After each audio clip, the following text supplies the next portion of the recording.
أكد الملك محمد السادس أنه بالنظر إلى هشاشة سلاسل القيم العالمية،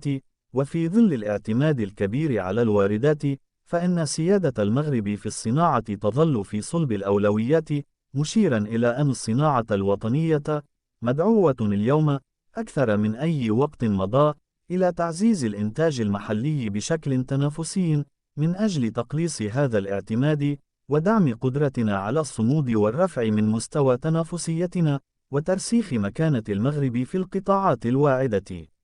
وأبرز الملك في رسالة وجهها اليوم الأربعاء إلى المشاركين في الدورة الأولى من اليوم الوطني للصناعة التي تنعقد بمدينة الدار البيضاء، أنه ينبغي الاستعداد الكامل لولوج عهد صناعي جديد يتخذ من مفهوم السيادة هدفا ووسيلة.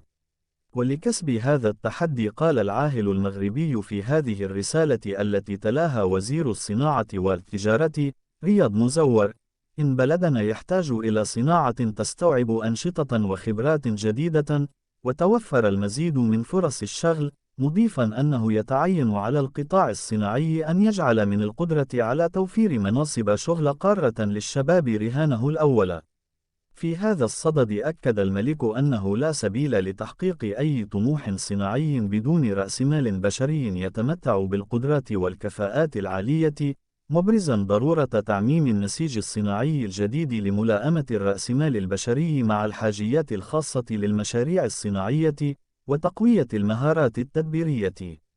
ولتحقيق ذلك، اعتبر عاهل المملكة أنه يتعين تأمين تكوين جيد للشباب يستجيب للحاجيات والتحولات الجديدة، وينفتح على التكنولوجيات الحديثة، وذلك في إطار شراكة معززة بين القطاعين العام والخاص.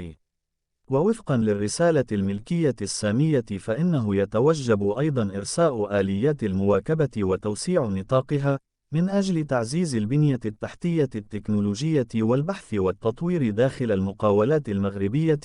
مع إحداث منظومة تضم القطاع الصناعي والجامعات ومراكز البحث، من أجل دعم الابتكار وجعله محركا لنمو الصناعة المغربية.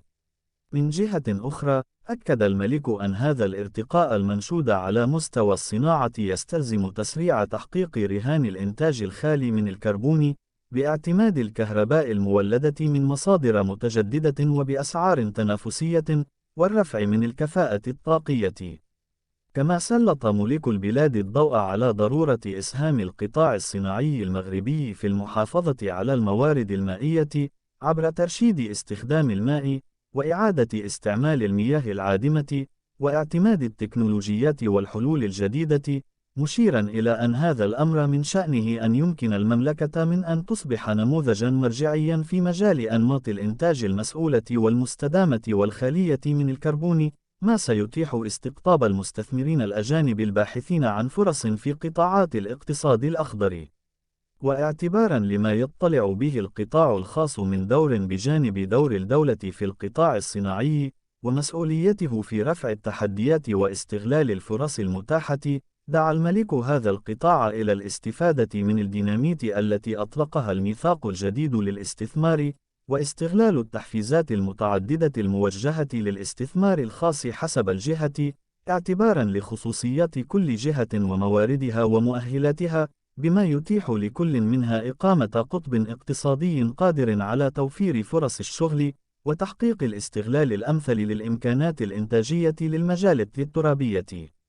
كما أهاب العاهل المغربي بالقطاع الخاص لتوجيه جهوده نحو الاستثمار المنتج الذي تنخرط فيه علامات تجارية مغربية، بما في ذلك الاستثمار في القطاعات المتطورة والمستقبلية الداعمة للابتكار، وتطوير جيل جديد من المقاولات عبر مجموع التراب الوطني، للمساهمة في أوراش التنمية التي تعرفها المملكة، بما يخدم مصلحة الوطن والمواطنين.